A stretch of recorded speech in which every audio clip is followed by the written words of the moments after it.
Gonna spread my wings and fly away. Hey everybody. There's been a little delay on the episodes. I know I haven't been consistent as I should be, and that's because as trying to move through the episodes, I realized that it's not as easy as I thought it would be.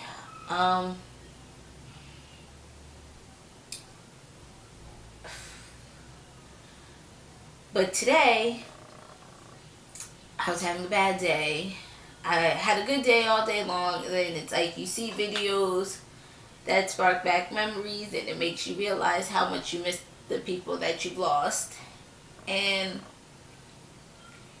at that same time, it hit me that now is when I needed to record this video and this episode, because this is real. This is an example.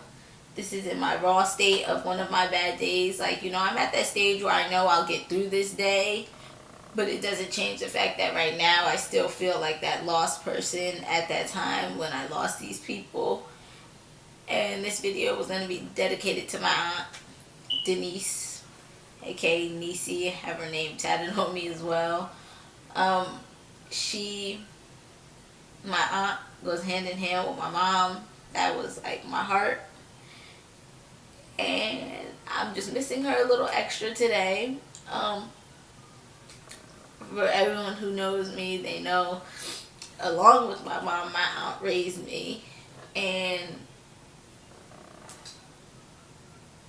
I just miss my aunt so much. And it's like sometimes when I'm looking forward to someone yelling at me or calling me and I don't get those phone calls, it could bring back those bad feelings. Like right now and today. And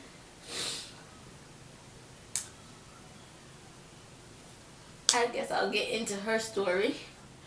So my aunt, I don't know how I grieved for her. I really think I've come to ignore the fact that she's gone. It's not like my mom where I harbored on it because I didn't want to be dealing with like twice the anxiety and twice, so I just never paid any attention to the fact that she was gone. Like here and there I'll say, oh, happy birthday, happy Mother's Day.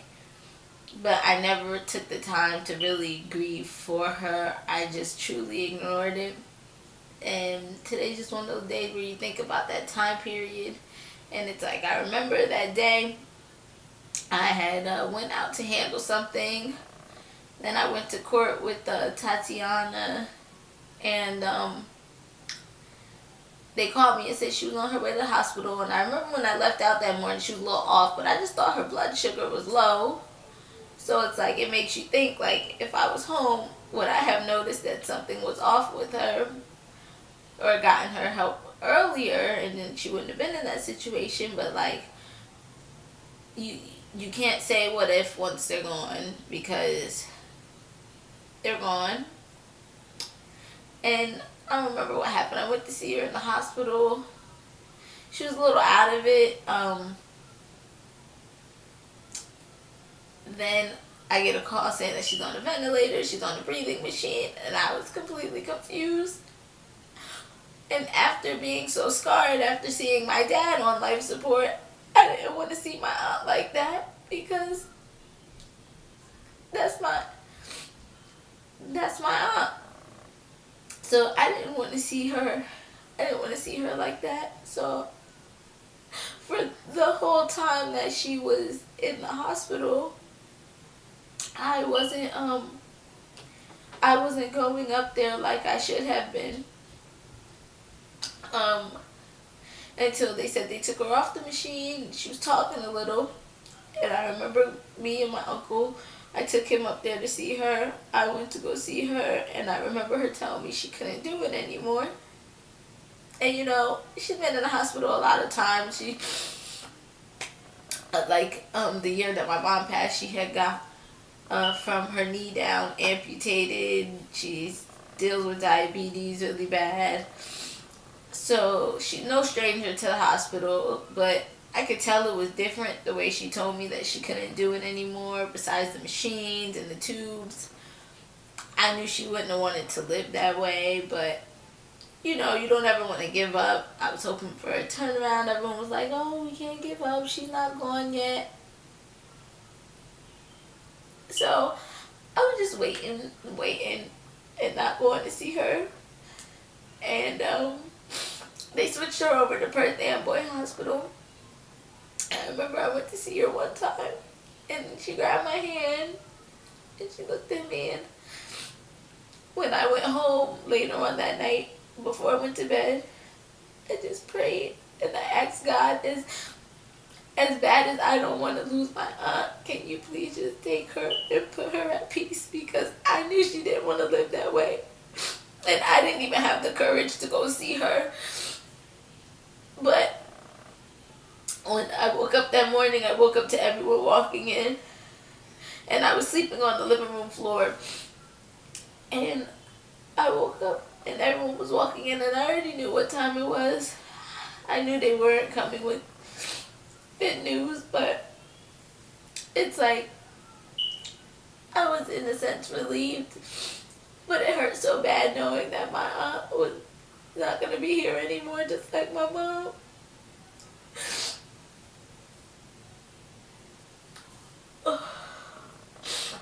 But after losing her, it made me gain a whole new responsibility, because even though she only had one leg, she was completely mobile. My aunt was the true definition of an independent woman. She was driving on her own. I mean, I remember one day she got mad at me because I didn't go downtown to get her, I think, a loaf of bread from CVS, and I had just got my car. She helped me buy my first car, which was a Cadillac, and she was like, "Oh, you think you're so cute because you got a car now? I'll show you something." And as I'm driving through town to get the bread, because she didn't believe that I was going to go get it, as I was driving through town, I see her drive past me, and I'm like, "What the heck?" And that was the first time she had drove on her own with her one leg, and from that day on, she was just as independent as can be. And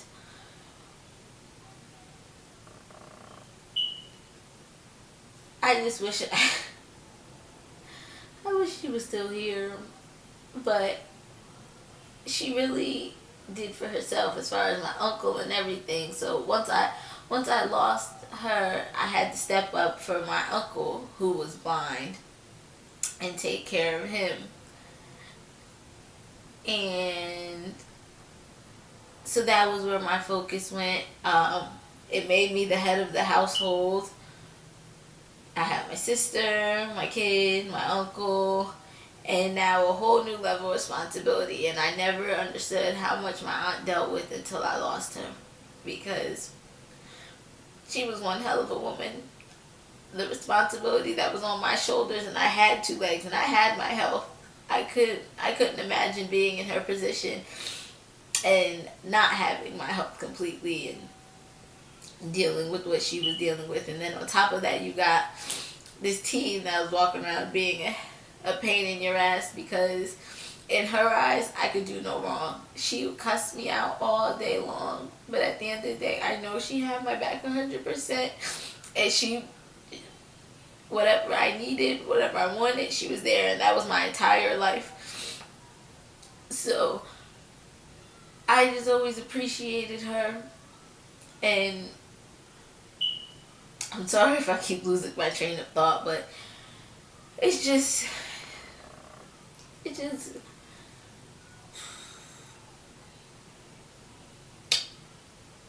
she was a phenomenal woman, man.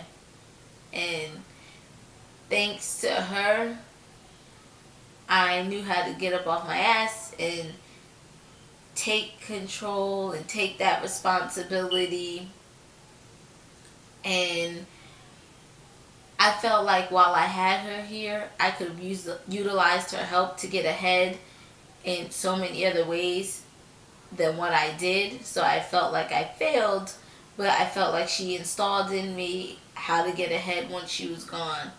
And from that moment forward, I took my time on trying to be better and more responsible. And that's what allowed me to not think about her or not think about the fact that she was gone, but how I was going to handle life after her being gone. Because she always said, "What are you going to do? I'm not always going to be here." And in my mind, I never would see the day where I was losing her.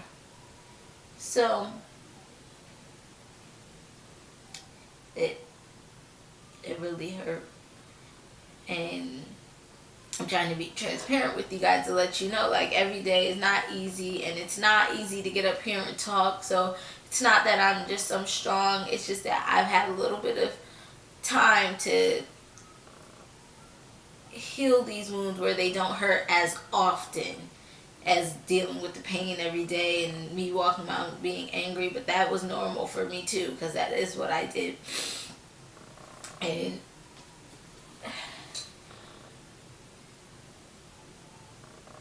it's hard. It's not easy at all. It's like,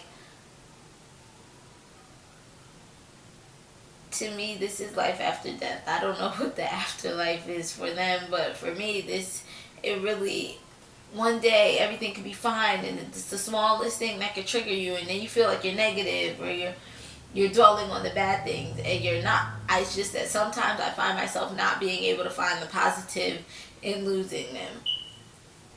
Even though I recognized the positive yesterday, or I'll recognize it tomorrow, right now in this moment, and the feelings that rush inside of you, and this feeling is like I feel like there's an elephant standing on my chest.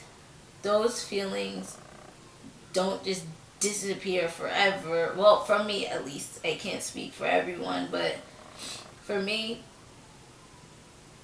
today's not a good day. But I was like, this is the perfect time to share with you guys that it's not always gonna be a good day, and what I'm dealing with might not be too off from what you guys are dealing with. But don't give up.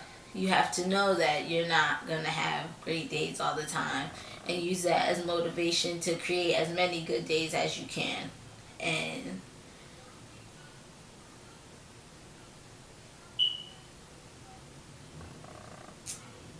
just keep moving forward in a positive light. Just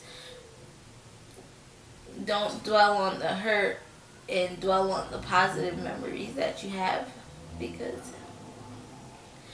like I said, not every day is going to be a good one, but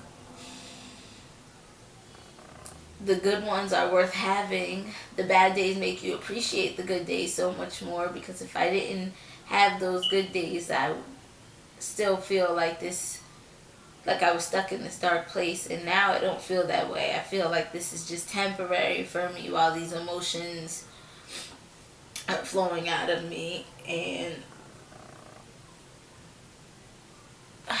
I was gonna just make this the last episode, but